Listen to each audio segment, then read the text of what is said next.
Did you start? Yes.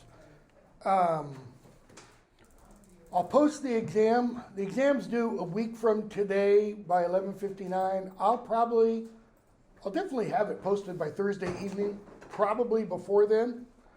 Your papers, if you submitted a paper, whether reaction, reflection, response, whatever, and you included an electronic copy, those will get returned to you electronically. I'll comment, etc., send that back to you via D2L. I will make sure D2L is open for probably at least a week after grades, in case you want to email me via there. Those will probably be back to you by Tuesday of next week. I don't see why they wouldn't. Those of you who submitted projects,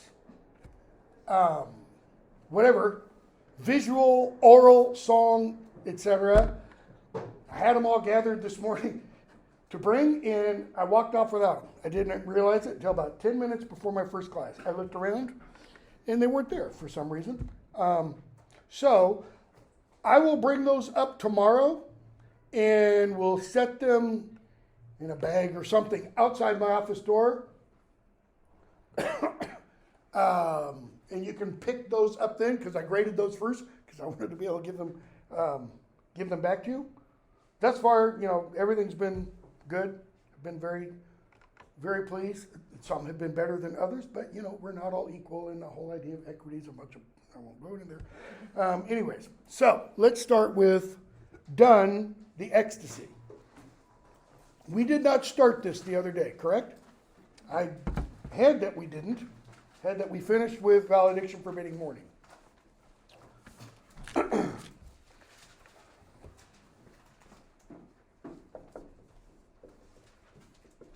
What's an ecstasy? It's not a date rape drug. It is a date rape, but it's not that. What else is it? Something that brings you joy and happiness. Well, puppies and kittens do that to a lot of people. Doesn't make them ecstasies, or doesn't make them ecstatic about it. It's like a physical and emotional euphoria. Let's leave the physical and emotional out, but the euphoria. Some people always. I know, I'm a terrible student. But euphoria is really close. An ecstatic experience is what? And don't just say following your comment. Come on, brain. Good grief. Euphoric experience. What's an ecstatic experience?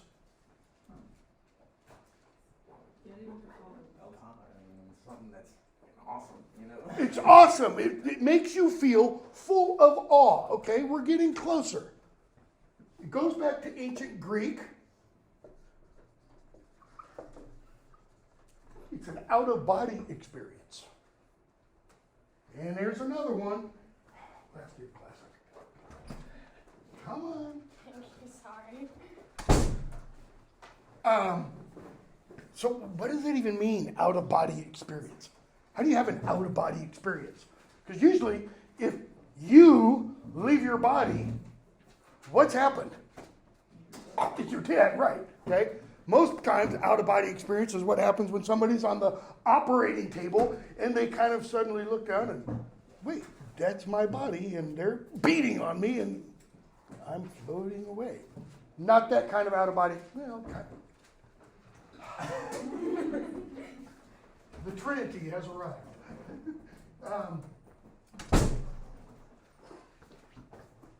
It's where the soul leaves the body and then returns.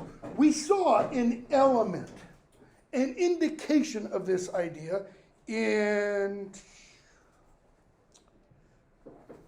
either The Wanderer or The Seafarer. Remember when the speaker talks about sending the soul out and then it kind of comes back? It's that. So it's an experience of the soul leaving the body staying alive, suspended animation, think whatever science fiction term you want, and then the soul returns. So this is called the ecstasy. where, like a pillow on a bed, a pregnant bank swelled up to rest the violet's reclining head, sat we two one another's best.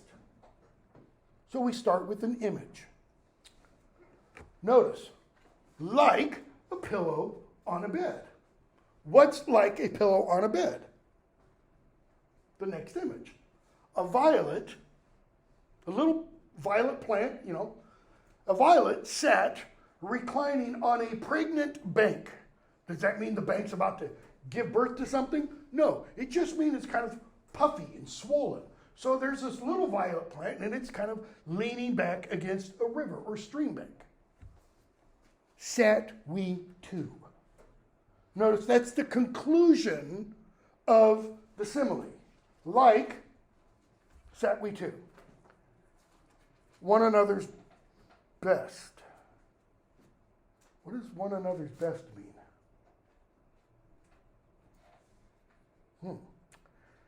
Our hands were firmly cemented with a fast balm, which thence did spring. Our eye beams twisted, and did thread our eyes upon one double string. We've talked about that before.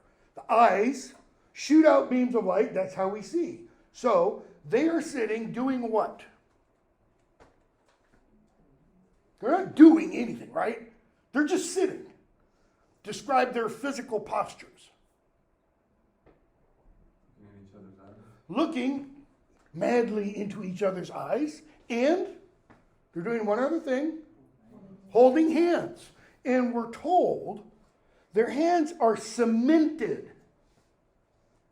Find a friend, get some super glue, and do this. Don't really, because you'll be like that for a few hours. Their hands are cemented by what? A balm that thence did spring. Hold somebody's hand for a long time. What happens? He gets sweaty palms. Okay? That's the thing. But there, it's not you. It's kept them together. Cool. And their eye beams twist and did thread our eyes upon one double string.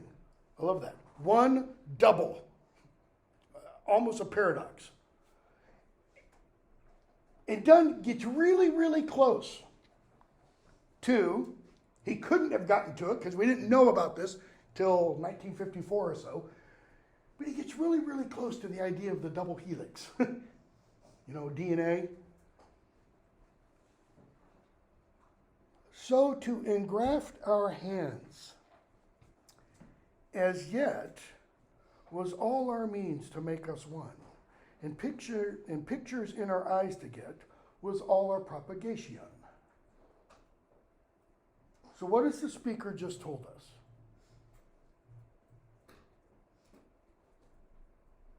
us? Describe their relationship. What's the most they've done, seemingly so far?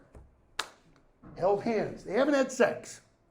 This is the most they've done to what? For propagation. So they've held hands, and it's probably not like this. Why? Because there's no real link. They're tied up. Okay? So don't go all BDSM on me. I've had students do that before, like, go away.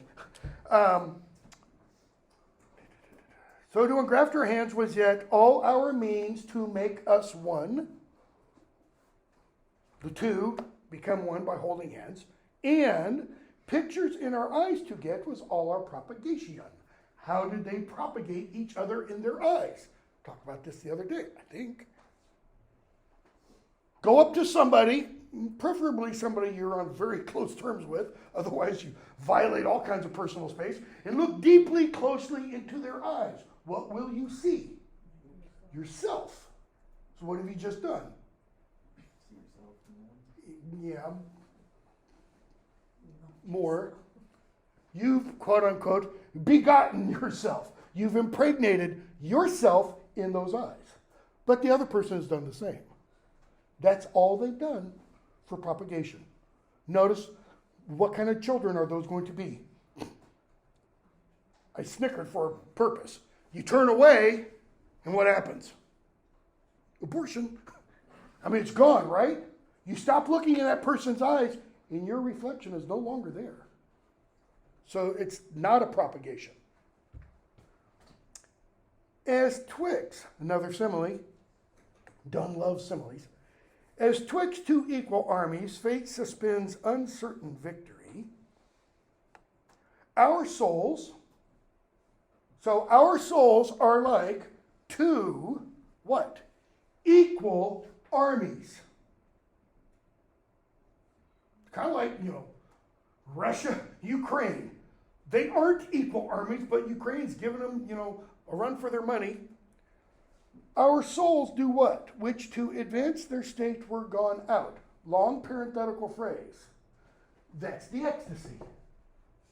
That's the ecstasy right there. His soul has left his body. Her soul has left her body. They're up above. Bodies are down below. They did what? Our souls skipped the parentheses for a minute, hung twixt her and me. But why, now go to the souls, why do the souls leave the bodies? To advance their state were gone out. What does that mean, to advance their state? Why do countries go to war? Why did Russia invade Ukraine?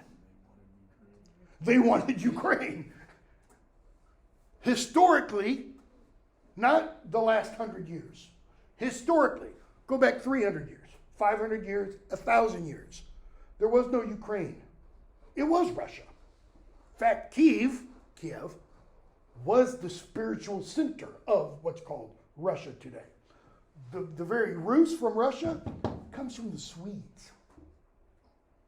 Russians are actually descended from Scandinavians to a great extent. Anyways, why do the souls go up?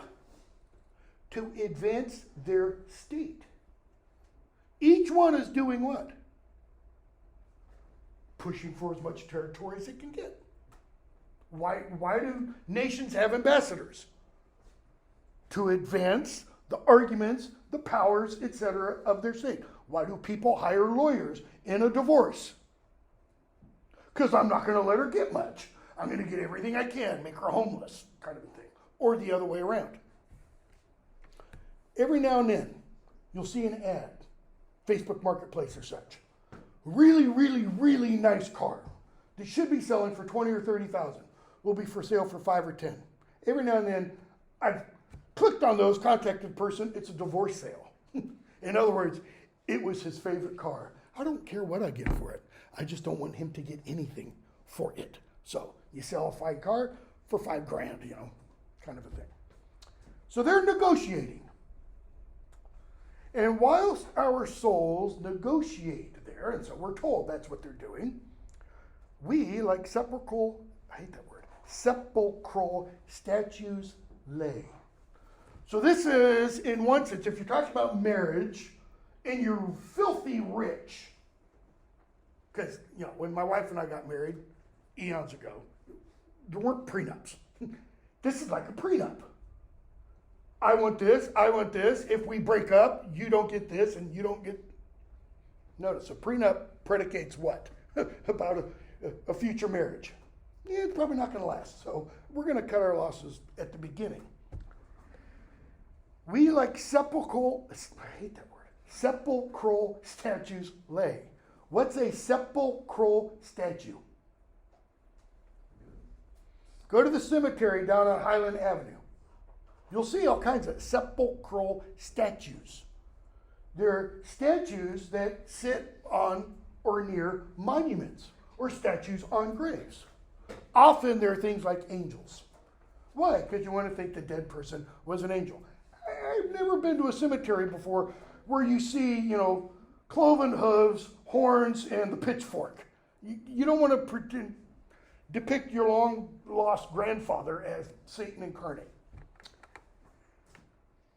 So the bodies are like dead. They're not dead.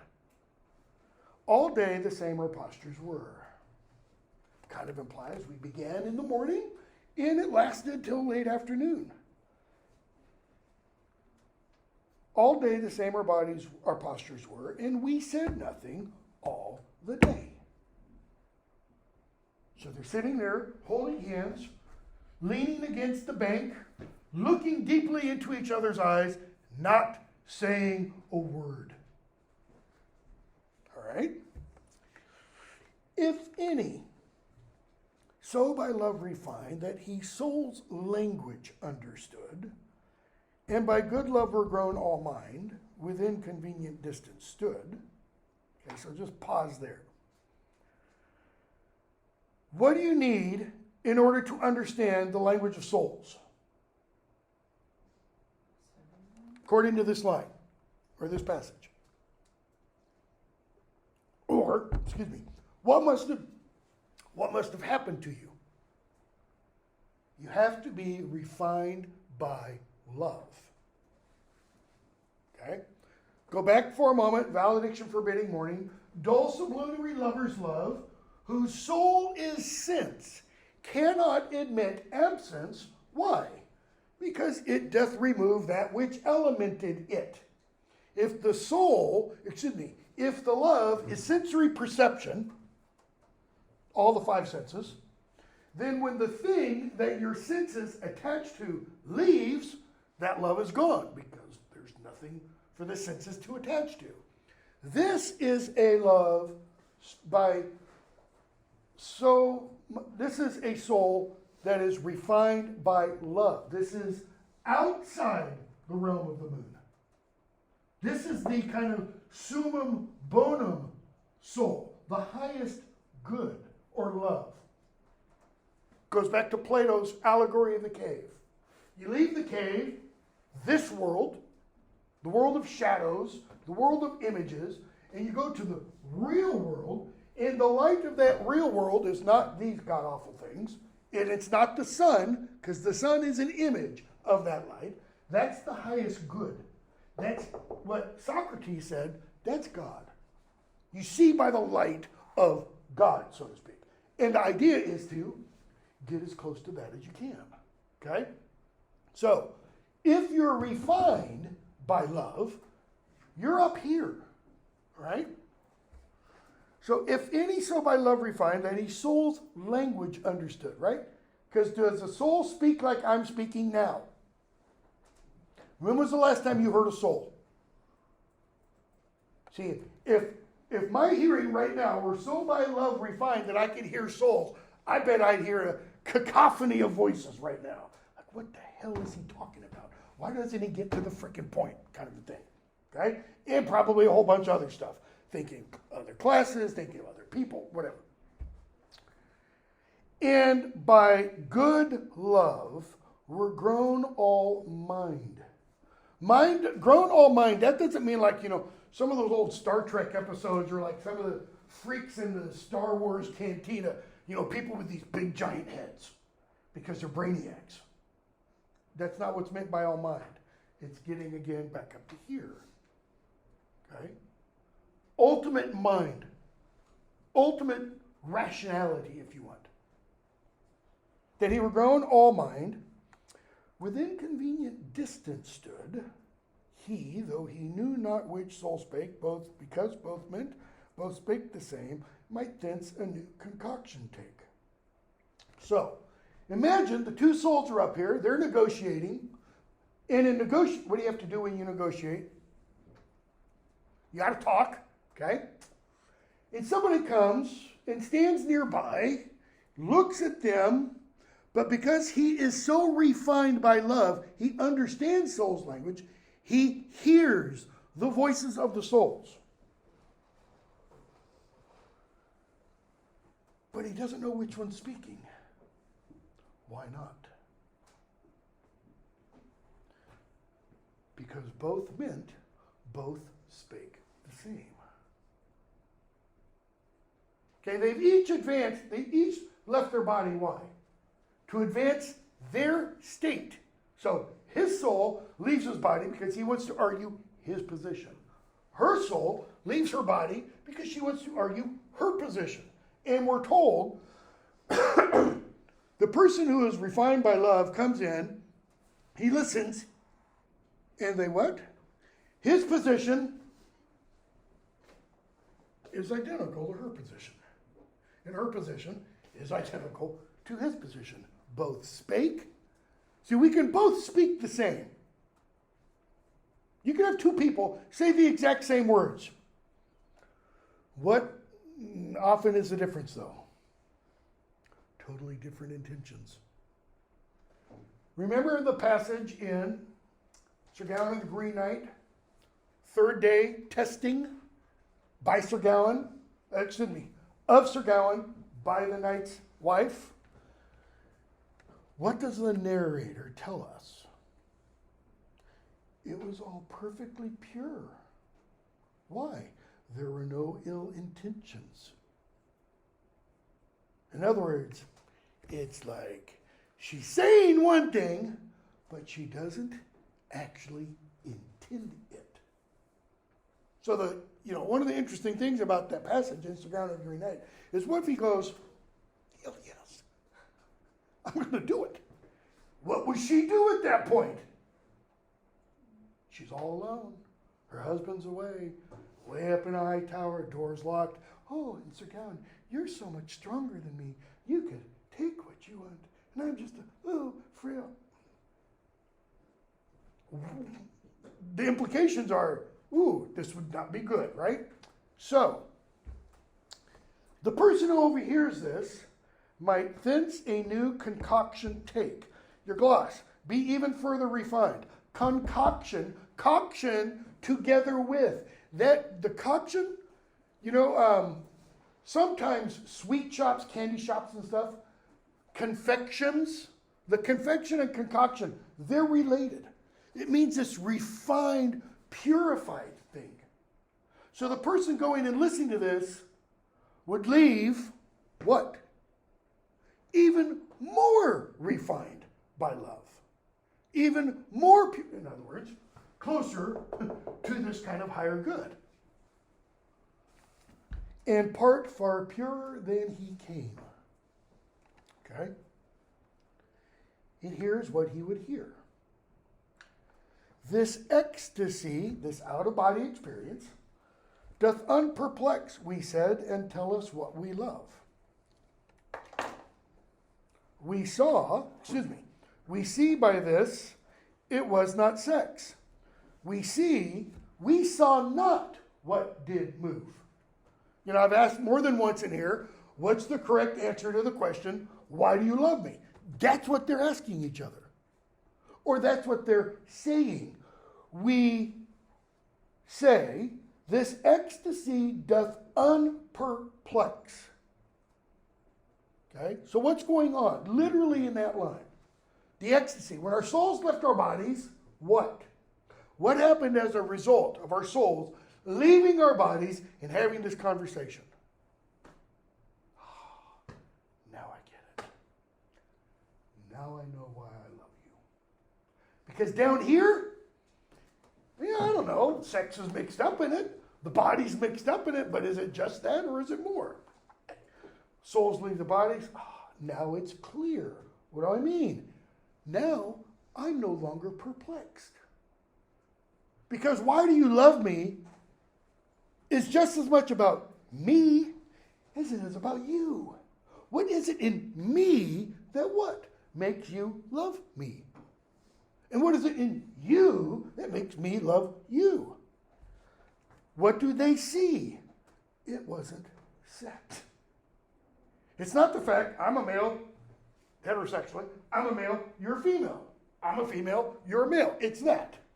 Okay? There's a wonderful scene, new Netflix series called The Diplomat.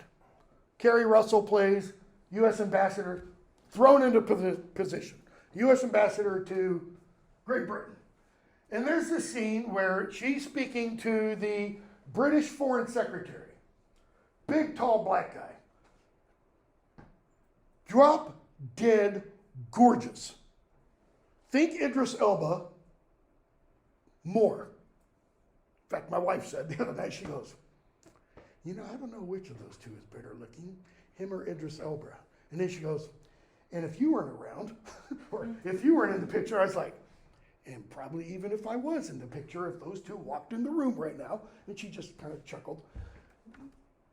And there's this scene where they're talking, and he thinks she's starting to say something, and he goes, you know, whenever you're in the room, I just can't think.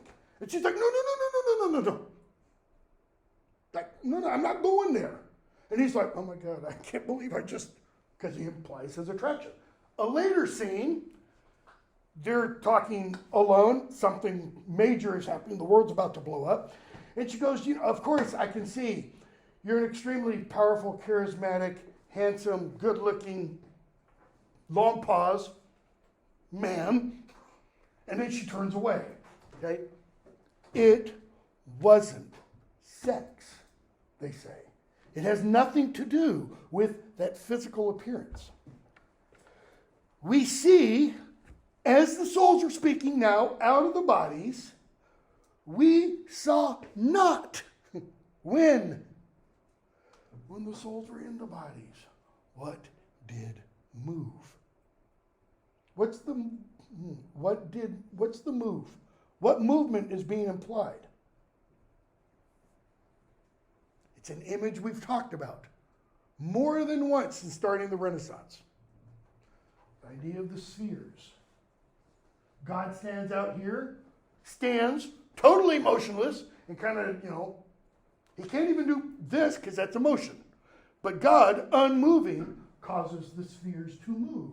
And this sphere moves, this sphere moves, this sphere. Meaning, we didn't know how your sphere caused me to move, or how my sphere caused you to move. Or to use the language of Hamlet, play within the play, Hamlet goes and sits down, is getting ready to sit down, and his mother goes, Hamlet, come sit next to me. And he looks at Ophelia and says, no, mother, here's metal, more attractive. And Polonius is like, there he is, talking about my daughter again. And Ophelia kind of laughs. She says something, and Hamlet says, you know, here's metal more attractive. Shall I lay in your lap? And she's like, you're playing. He said, you thought I meant country matters. Notice the pronunciation, country matters. I didn't know what you thought, Hamlet, because I'm an earhead, as she's often portrayed. Wasn't sex. We know now that what we thought moved us, that's not what moved us. What is he suggesting? We thought what moved us? Sex. It wasn't sex. Now they know. Okay? Because the bodies, the souls are out of the bodies. Souls don't have sex. Souls don't have gender. In this kind of telling, let's say. But, as all several souls contain mixture of things, they know not what, love, these mixed souls doth mix again, and makes both one, each this and that. Now, how many of you read that, assuming you read it before class, or you just heard it, how many of you read that, heard that, and go, oh, I know exactly what he's talking about. Perfectly clear. Yeah, I don't think so. Donne is known for benefiting those who spend a lot of time just, teasing the meaning out. As all several souls contain mixture of things. Ancient Greek idea. Okay? What's the idea? What makes up stuff? Ancient Greeks said essentially 4 things.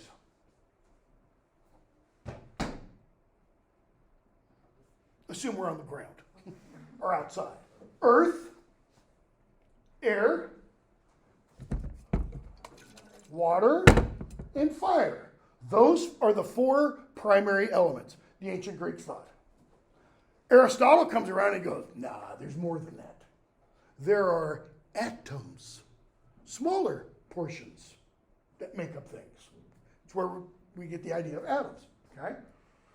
So there's those 4 things. Those make up the physical stuff. Within the physical stuff of humans, at least, Middle Ages idea, you have what are called the 4 humors. These are spirits, not spirits, but like fumes almost that make up our bodies.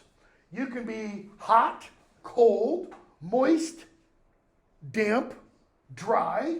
Okay, various moist and cold are usually together. Hot and dry are often together, but not always, etc. Okay, so you have four humors, the four elements. As all several souls contain mixture of things. All several, that means all souls. And all the souls in the universe, okay, are contained of what? A mixture of things. Some people have more, here's an example of one of the humors, bile. Bile comes from the spleen. If somebody is splenetic, anybody know what that means?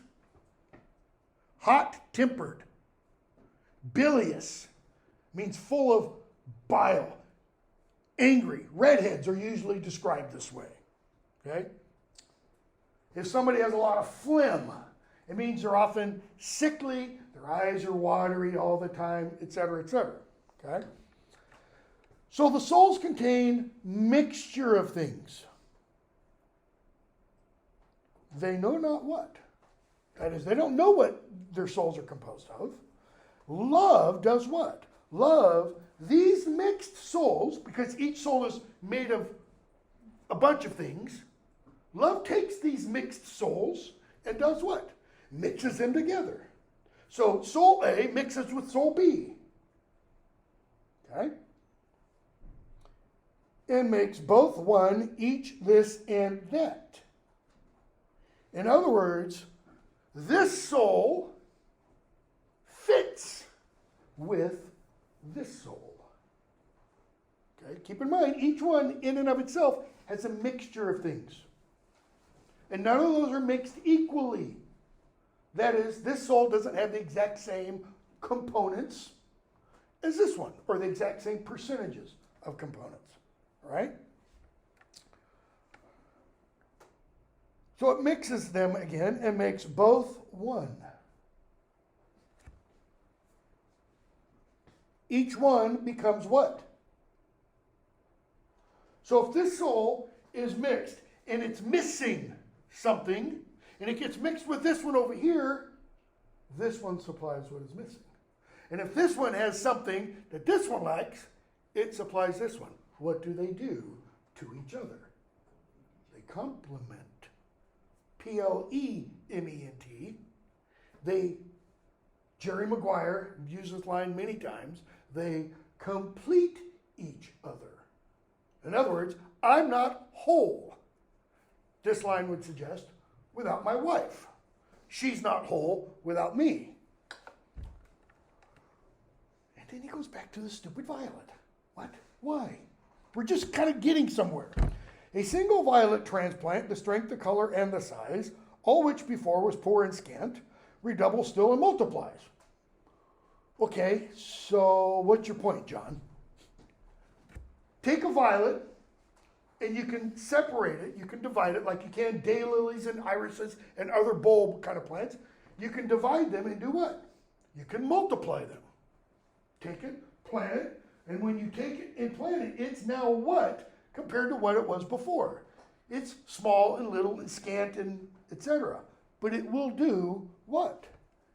It will redouble and multiply. So, getting to his point, when love with one another so inanimates two souls. So love does what to two souls? Inanimates. What's the root of that word? Animate. What does it mean to animate? To bring to life. Causes, Mary Shelley's Frankenstein. There's a corpse made up of a bunch of different pieces and zap it with 100,000 volts. It's alive, It causes it to live. But it's not just when love animates two souls. Now look at the two prefixes. The first one, inter. What does inter mean? Between. The next prefix, in, inside. Inside between gives life to two souls. When love with one another so inanimates two souls. Notice, it's not love doing the inanimation. Love's the agent. But what does it do? It puts part or a whole of one soul into the other and vice versa. The interinanimation is between the souls. Love is the spark that, raises Frankenstein's monster, so to speak. That abler soul which thence doth flow, defects of loneliness controls. So what's that abler soul? Soul A, soul B, they interinanimate, and a new soul is created. It's the riddle of the phoenix and the dove that we saw in canonization. Okay? And what kind of soul comes from the interinanimation of the two souls with each other? An abler soul. That is, the soul that comes out is what? More able than this soul and more able than this soul. Why? Because it's kind of the perfection of the two. See, each of these, they're unequally mixed.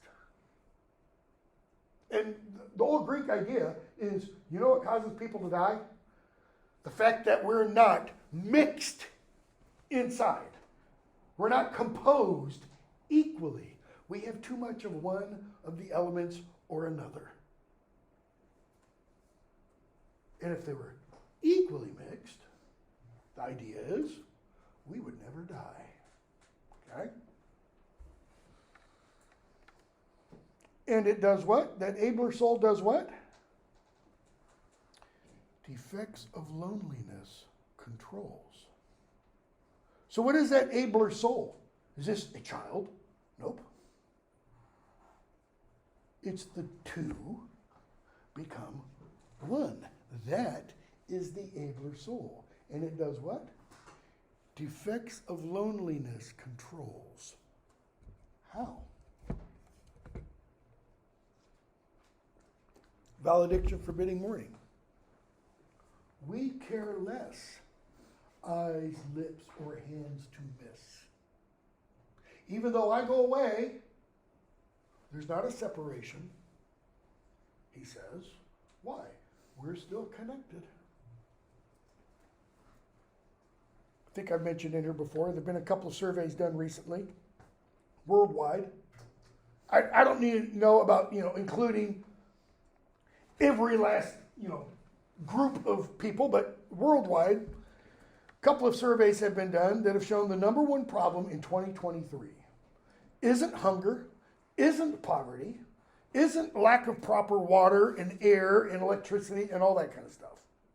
It's loneliness. Worldwide, people feel alone. Why? We are, in a sense, the most connected people who have ever lived. But we're not. Because this, extrapolate it, make it a little bit bigger, this becomes what? My plot of ground. And rather than old AT&T Ma Bell commercial, reaching out and touching someone, we reach out and what do we see around us? Seemingly, we're like the character of the misfit in Flannery O'Connor's A Good Man Is Hard to Find. Wall, wall, wall, wall, wall, wall. Totally cut off, totally alienated, totally isolated, totally alone, locked up in my own cell. Language Donne's going to use later on in the poem. So love does what?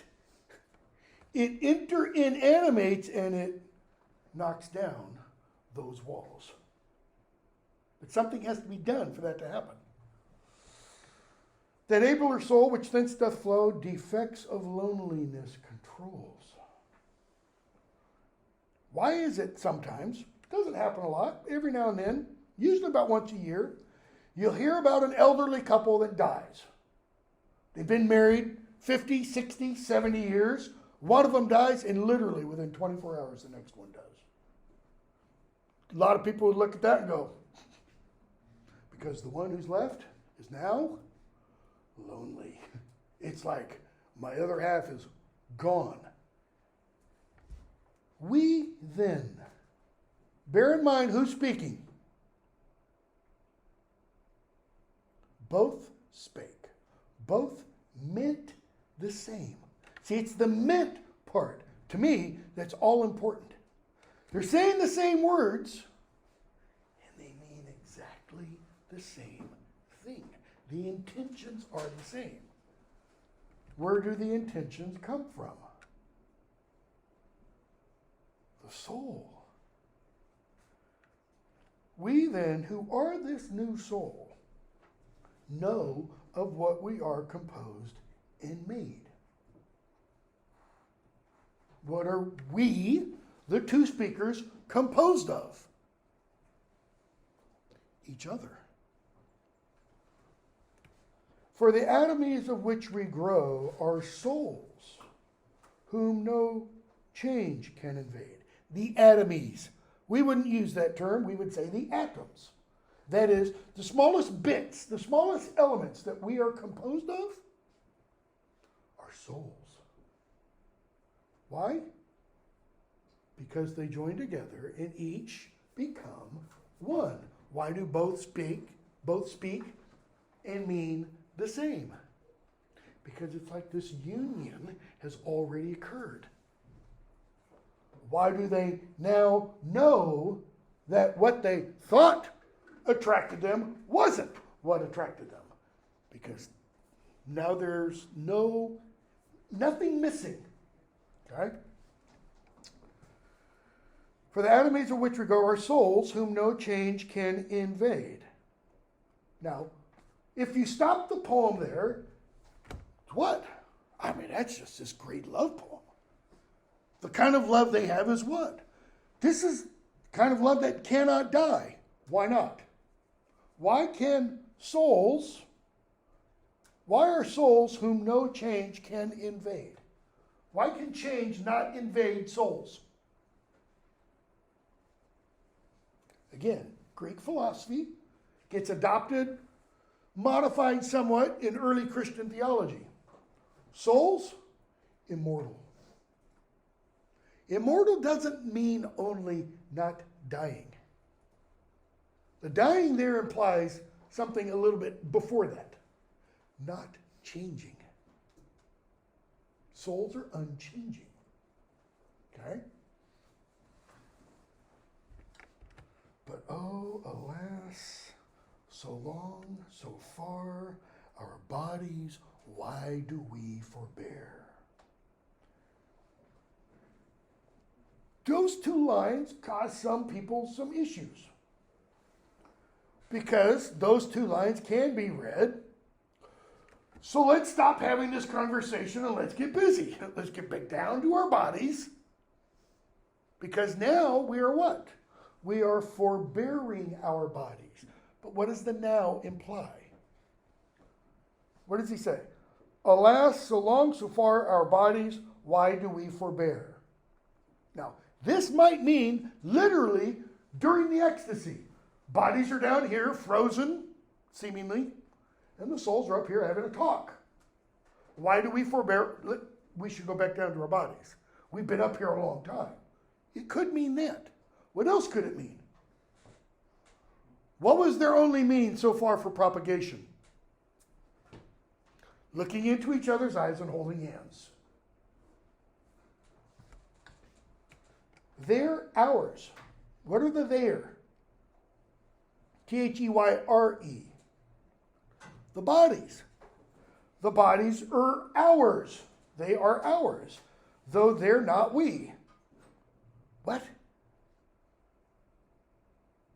What does it mean? The bodies are ours, but they're not we. They're not us. The soul is what to the body? Driver of the vehicle. The body's just a vehicle. Some of us have really nice vehicles. Some of us are driving 20-year-old, like I am, a 20-year-old Chevy Tahoe with 200,000. It's,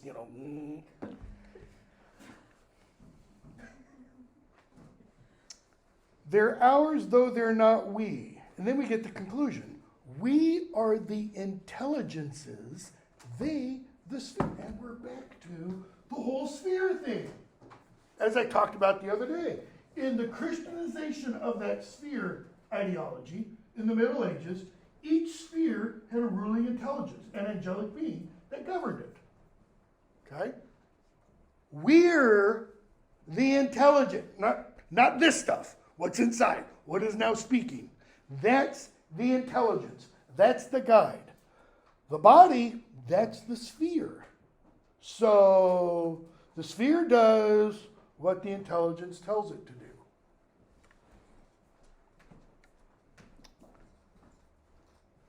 We are the intelligence, they're the sphere. We owe them thanks. The souls owe the body thanks, because they thus did us to us at first convey. What does that mean? How do you fall in love with someone? How do you fall in like with someone? How do you fall in with someone? Okay. Lily? How? I'm just going to be that 2-year-old. I'm going to keep asking, how? Because there is an ultimate answer. Well, begin with attraction. How? Bodies. How? What has to happen first? Bingo! Body A has got to meet body B. Right? How many of you have fallen in love with someone you never heard of? Never seen, never heard on the phone. I mean, I've had conversations with people on the phone and I'm like, man, I wonder what that person looks like. Because it's a voice that's, just perfect radio voice or perfect sexy seductive, voice kind of thing. I've heard them both, okay? And both of them I kind of gone, I'd really like to know this person. Doesn't happen. It is what? It's a mere fantasy. It can't be apprehended, okay? So in order for love, light, whatever to occur, bodies must interact. Spheres must come into contact. Like in Shakespeare's sonnet 116. Though in time's sickle's compass, what? Rosy cheeks and eyes come.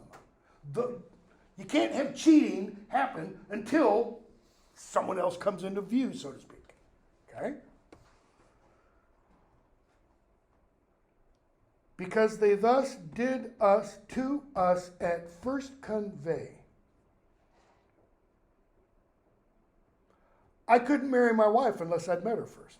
I couldn't meet her first unless I saw her first. And I literally, when I saw her, from a distance, thought, I'm going to marry her.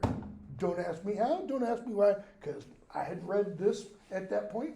I would go, no idea, because I'm a sicko, that's why, probably. Anyways, he goes on. They did us to us.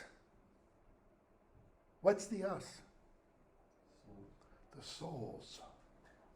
Through the bodies. Convey. What does convey literally mean? I didn't point this out to my first class. With carry. It's like the soul said, here, meet me. I'm here. I'm inside. That's an image Dunn's going to pick up in a moment. On man, they did us to us at first convey, yielded their forces since to us, nor are dross to us, but alle. So what are the forces, the powers of the body? What are the faculties that your body has? Louder? The senses, right? Assuming you have all of them, not everybody do. You can see, you can hear, you can taste, you can smell, you can touch. Those are the powers of the body. Those are different than the powers of this, or maybe this and this are the same. The mind, the soul, the spirit, etc. Intellect, emotion, feeling, those aren't physical things. Okay? They can be related to, but they're not physical things. So they yielded their forces. Our bodies yielded their forces to us. In other words, man, he's hot. Ooh, she's cute. Whatever those forces are. Nor are dross to us, but alle. What's the difference between dross and alle, or alloy, as your Goss tells you? What's an alloy? Conjoined metals. Two metals mixed together for what purpose? It adds strength. In other words, from the two, a new thing is made. So he says, our bodies are alloy to us, not dross. What's dross? It's the bad stuff. Okay? It's the stuff that gets purified out. You're walking along a stream with your significant other, and you're suddenly thirsty. And the stream isn't moving very fast, and it's covered over with green scum. How many of you are going to dip your hands in there and just start sucking up that green scum on the top? Facial reactions are coming. No, I don't think so. Not really. Why? Because that's dross. You got to get rid of that in order to drink the clear water. Okay? So our bodies aren't dross. So what's meant by dross? They don't slow us down, they strengthen us. Okay? They strengthen us because they're alloy to the souls. Star Wars, second film, first trilogy. Throw everything else out because it's all crap. Empire Strikes Back. There's a scene where Luke is being taught by Yoda. Anybody know the scene? I mean, he's on, I can't remember the name of the planet, and he's operating the Force, and he falls. And he says, I just can't master. It's too big. Okay? And Yoda, midget Yoda is sitting down there. Luke's big and tall and stuff. And Yoda closes his eyes and raises his little stick like he's conducting. And the ship comes up out of the water. R2-D2 starts floating. And Luke starts rising. Okay? And Yoda says to him something to the effect of, we are not this crude physical stuff. Celestial beings we are. What does he mean? What happens at the end of the third original Star Wars film? They're having celebration, Death Star's been destroyed, the enemies, third film, Empire's been destroyed and all that kind of stuff. Darth Vader has been redeemed. Why? Because he still had a little bit of love in him, and Luke teased that out and blew the bellows on it and made that spark grow.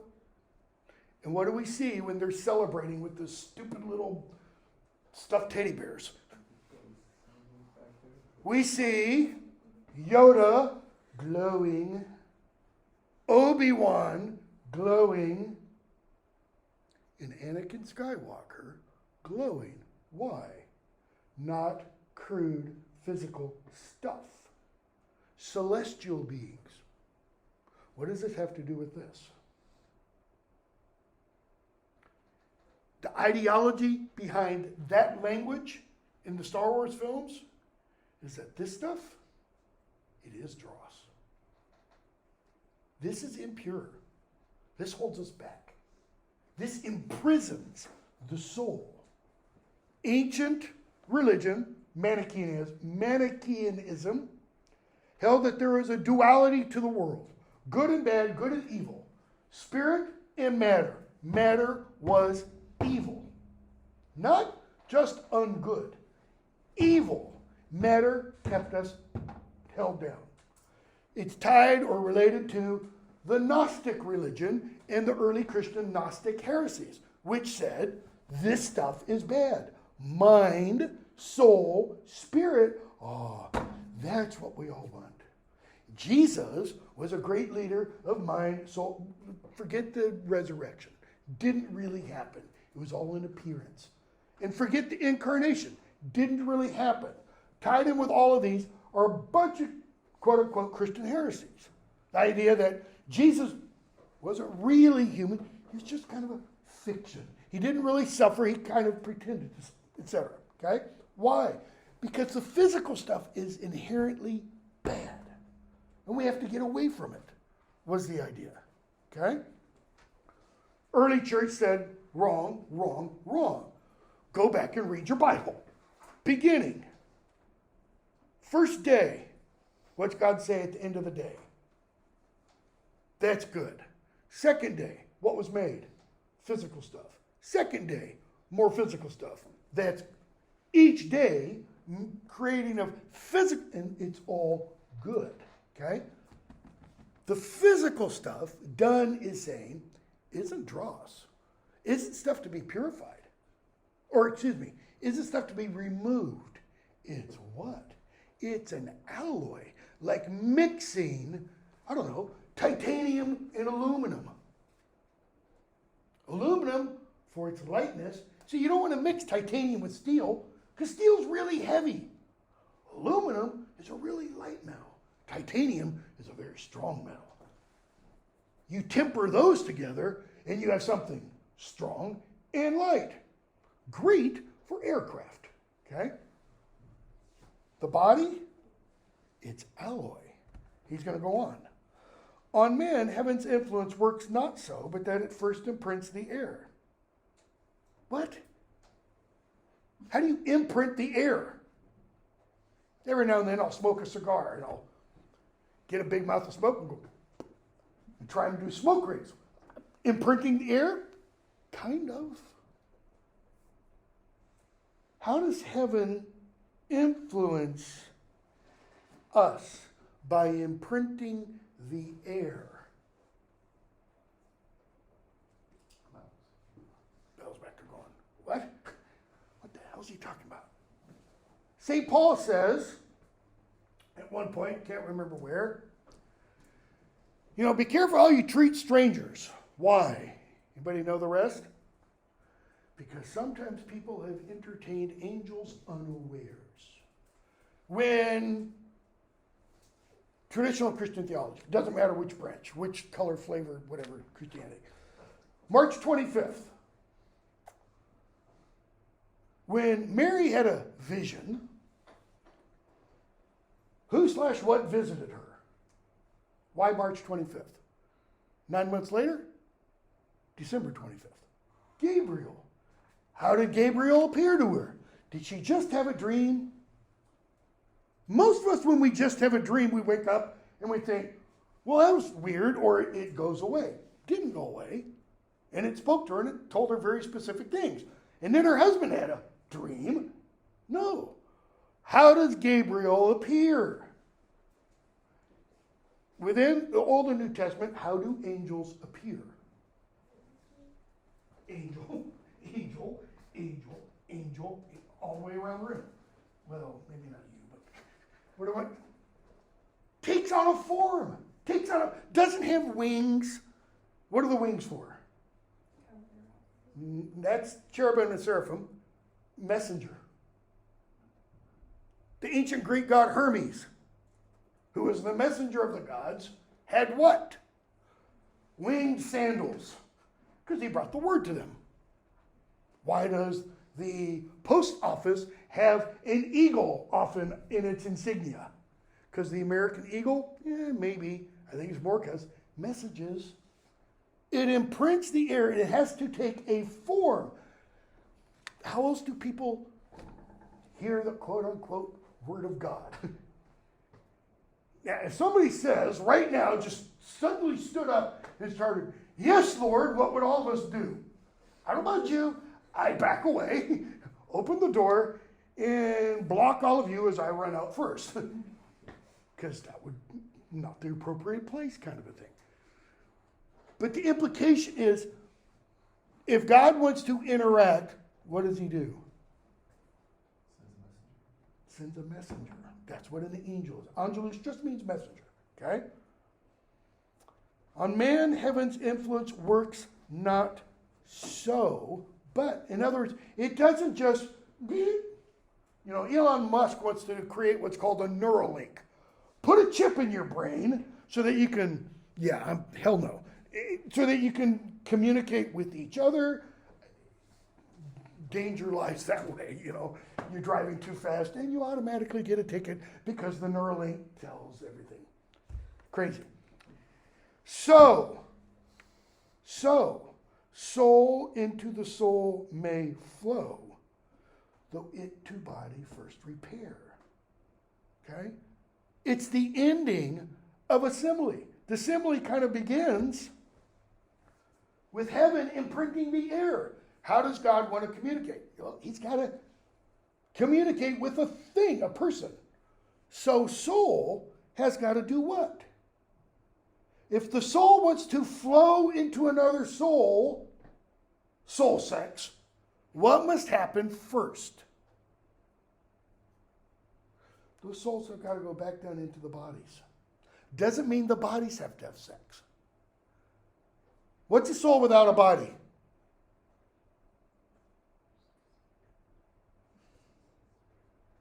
I pull out an arrow, I shoot Lily, she dies. Assume for a moment Lily has a soul, okay? Or all of you do. Body's there, where's the soul? It's gone. What's left? Carcass. Hamlet would say meat for maggots, that's it, pretty much. We only know each other's souls, how? Go back to how do you become lovers? Hi, my name's. That's how it begins. Souls don't know each other without the bodies first. So, soul into the soul may flow, though it to body first repair. As our blood labors to beget spirits as like souls as it can, medieval Renaissance notion, the blood creates the humors that are in the bodies. Okay? Like souls as it can. In other words, the physical part of our being wants to create spiritual things. But that's not what it's made for. Why does it want to create spiritual things? To create that ability to connect. As like souls as it can. Why? Because such fingers need to knit that subtle knot which makes us man. What are the fingers? The blood labors to beget spirits. That is, the blood tries to beget souls. It doesn't. It creates the humors, which are kind of a false, almost a parody of the soul. Because such fingers, these false spirits, okay, I'm going to explain in a second, need to knit that subtle knot which makes us man. What's the subtle knot? What's the thing? Man humanity. It's not sexist. What's the thing that makes us us?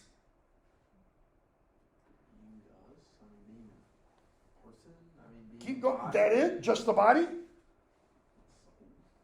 Go to the cemetery on Highland. Are there a bunch of us's there? Technically not anymore. Why? Because the soul is left. Elvis is no longer in the building, folks. We could go visit Elvis's body. I don't think it's been cremated. Pretty sure it was buried. We could dig it up and go, there he is. Sing for us. What's going to happen? Ain't going to be no songs coming from that voice. Okay? What's the subtle knot that makes us human? What's a knot? You take two things and you tie them and you cinch it tight. Okay? What are the two things? This and the soul. But notice it's a subtle knot, right? Go up to a person and start poking them. Someone you know, hopefully. And start poking them and say, ask, am I hitting your soul? What? There's a scene in the Harry Potter novels, last novel, where Harry, Ron, and Hermione are talking about Horcruxes and what Horcruxes are. And Hermione's talking about how the body and soul are different than a Horcrux. A Horcrux is a thing, usually an inanimate thing, that you kill somebody, you take a piece of your soul, and you put it inside that thing so that you will stay alive even if your body gets killed. Because then your soul can come back and reanimate the body. Okay? You can do that a whole bunch of times if you want, if you're stupid enough. So Harry and Ron are trying to understand it because Hermione's a brainiac. She understands everything. And she says, well, you know what? Your body and soul, they're different than that. How? She says, well, Ron, I could take a sword and I could run you through, but it wouldn't hurt your soul. And he's like, gee, thanks. And she goes, no, that's the point. If I have something that destroys the Horcrux, the little bit of soul inside of it is destroyed. Why? Because she says a soul is meant to be whole and entire. I could take any one of you, I could take all of you, and kill every one of you. Wouldn't even put a scratch on your souls. Yeah, your bodies would be dead, but your souls would be somewhere else. I'll assume for the moment, in a better place. Okay? But your bodies, dump them out the window and let the dogs and cats and birds and maggots and everything else just have at it. Okay? Hamlet says, why do we fatten cows? To fatten ourselves. Why do we fatten ourselves? To fatten maggots. Hamlet has a nihilistic point of view long before there was any nihilistic philosophy.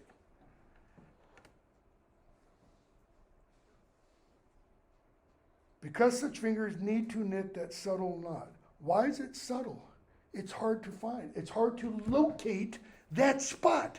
How do you know it's subtle, though? Just 1 second, Lily. It's really easy to kill someone.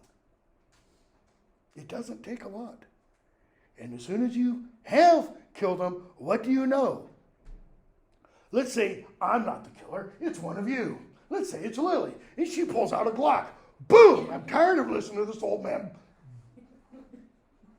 Well, what happens? I fall to the ground. My body falls to the ground. And hopefully, I go somewhere else. Is that subtle? No. The killing is not subtle.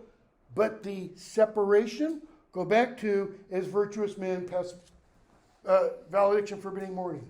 As virtuous men pass mildly away. And some say, is he dead? Not sure.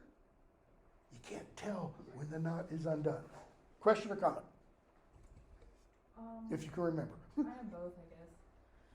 But, I mean, the idea of a soul is like a man-made idea, right? I don't know, is it? And here's I'm going to be that 2-year-old again. I don't think squirrels do. I would throw. Do squirrels sit around and ask, do I have a soul? Does your dog or your cat or your goldfish or, historically speaking, many cultures have said trees have souls or spirits. The animistic view is that plant life has spirit or soul, etc. Rocks, generally not so much. Sure as hell, this room does not have a soul, because it's, well, there's nothing soul edifying about this room. Concrete block, plastic, that's a question for philosophers and theologians. Okay? Was there something else? Because you said two, maybe. I don't know. It's just like the idea of like, who's to say that we have a soul and who's to say that we don't? Okay, maybe it's the word soul. Just I got a question, talking about the Horcruxes. Something that always blew my mind, or I couldn't figure out about that, was when they say like put all these different, or like soul in all of these things, you're splitting the soul or you're into different is it in different parts, or is smaller amounts of the entire soul in each? no, it's fragmented. Within the context of the books, it's described as fragmented. So when you kill, we're told, when you kill someone, you split your soul. So part of your soul is gone forever if one of those. In that thing. Yeah. Jump towards the end of that book. This kind of relates. Jump towards the end of that book when Harry goes to King's Cross. You remember the scene? I think so. He wakes up. It's after he's been killed by Voldemort. Yes. He wakes up. And what does he immediately realize once he wakes up? Am I dead? What else does he immediately realize? I'm naked. And he thinks, oh my God, I'm naked. And suddenly he has clothes on. Okay? He notices two things about himself that don't change within that chapter. One, he no longer has glasses and he sees perfectly. Two, he no longer has a scar in his head. In other words, the implication, she doesn't make this overt, is Harry's now complete. He's fixed. And once he's aware of all that, he's aware immediately of something else. There's something off to the side sitting under a chair because he thinks he's at King's Cross, or a version of King's Cross. And the thing that is under the chair is what? Anybody remember the description? Like a flayed little baby. What does it mean to be flayed? It's to have your skin ripped off. There is this raw little thing, and it's whimpering and kind of crying. And Harry immediately thinks, because this is what he does from the very first damn novel. How can I help? Why? Because Harry's a savior. It's ingrained in him. And at that moment when he thinks, how can I help? A voice says, you can't help.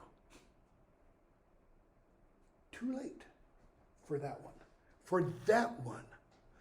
And then Dumbledore does tell him, and this is kind of what relates, you can go back and do what? Anybody remember what his advice is to Harry? Pity not the dead. Why? Because they're dead. It doesn't do a lick of good to feel sorry for somebody who's already dead. What does it do a lick of good for? Pity the living. And then he qualifies that. Who among the living should Harry pity? Anybody know? And they leave where this gets acted out of the film. Totally changes the story arc. Pity the living and those who live without love. Who is the chief? Those who live without love. Lord Voldemort. That is his arch enemy. So what's it mean, show pity? Just think about it. Read the novels if you haven't, because I won't give it away. So must pure lovers' souls descend to affections and to faculties. Just like heaven, if it wants to have influence down here, has to imprint the air, has to take a form, take a body. Okay? What must souls do? They got to go back into the bodies. They have to be in the bodies to descend to affections. Those are bodily things. And to faculties, which sense may do what? Reach and apprehend. Why not comprehend?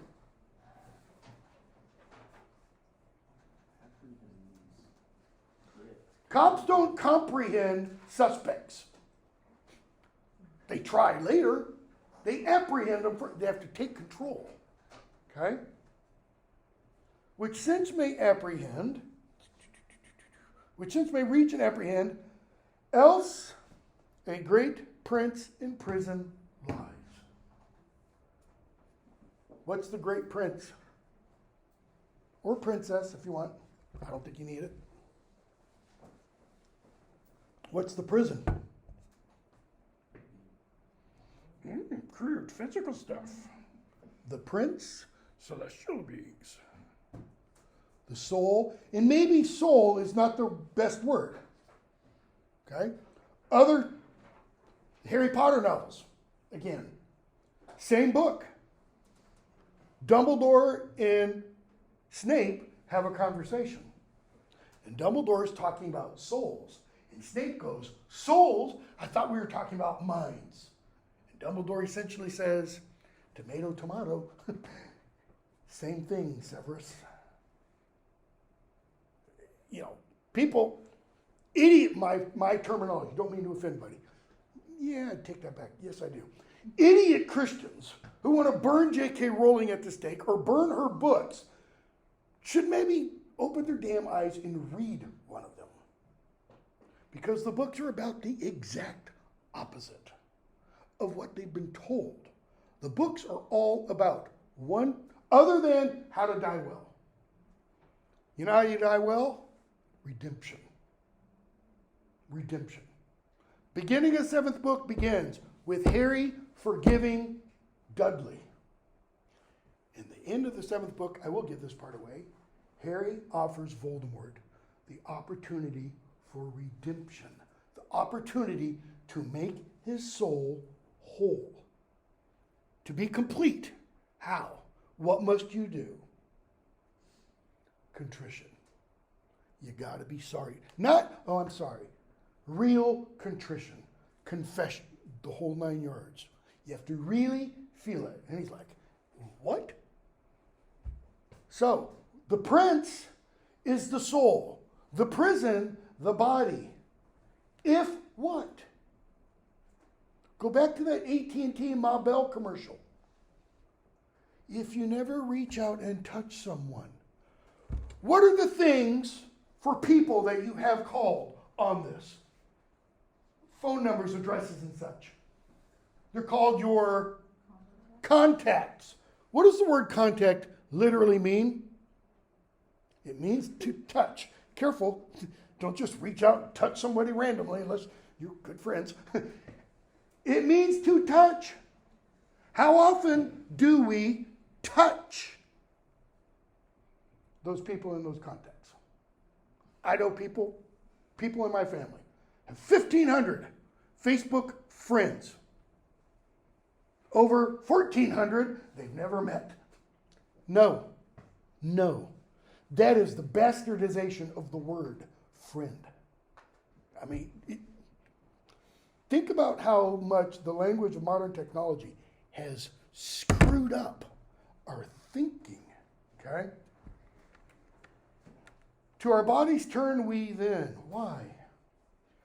That so weak men on love revealed may look. Notice, the souls go back into the bodies, and what do the bodies do then? 2/4 weak men. Who might be alluded to with the weak men? The guy who's overhearing the conversation? So that love may what? Be revealed. How does God, how does heaven work its influence here? Revelation. What's the traditional Christian theology? What's the biggest, greatest revelation? God himself. The incarnation. Paul says in Hebrews, Jesus is the exact icon, means image, representation of God. That's why Jesus said, when I think it was Philip said, show us the Father. He said, come on, man, you've been with me for 3 years. If you've seen me, you've seen the Father. Okay? Weak men on love revealed may look, love's mysteries and souls do grow. but yet the body is his book. Mysteries. We've talked about it multiple times. The mystery is something that cannot be explained, cannot be understood. These, you can understand these. First reading? No. Second reading? No. Third, fourth, fifth?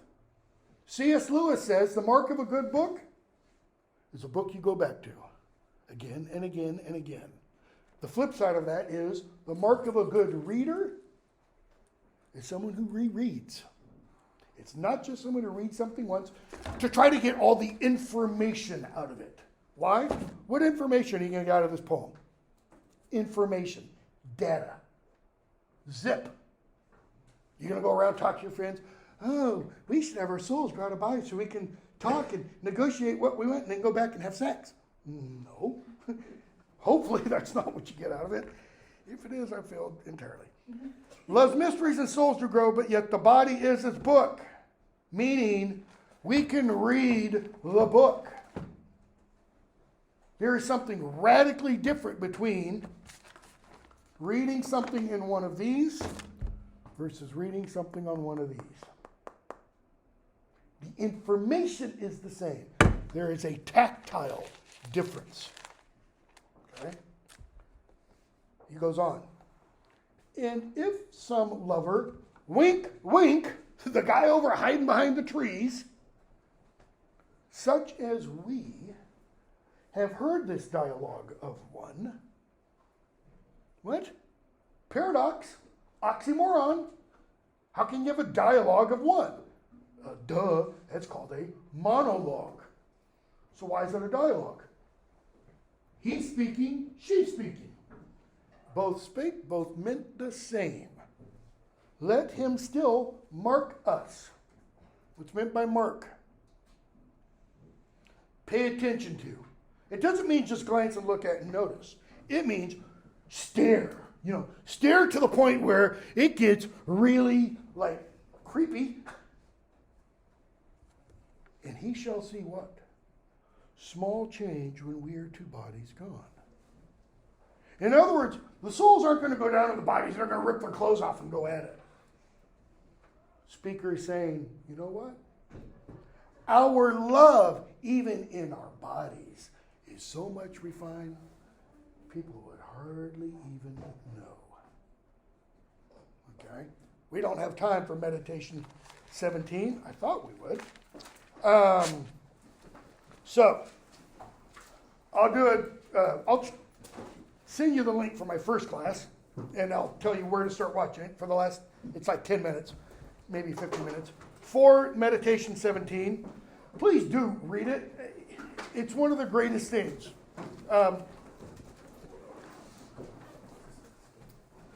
All mankind is, when one man dies, one chapter is not torn out of the book. Now let me go back to a different place.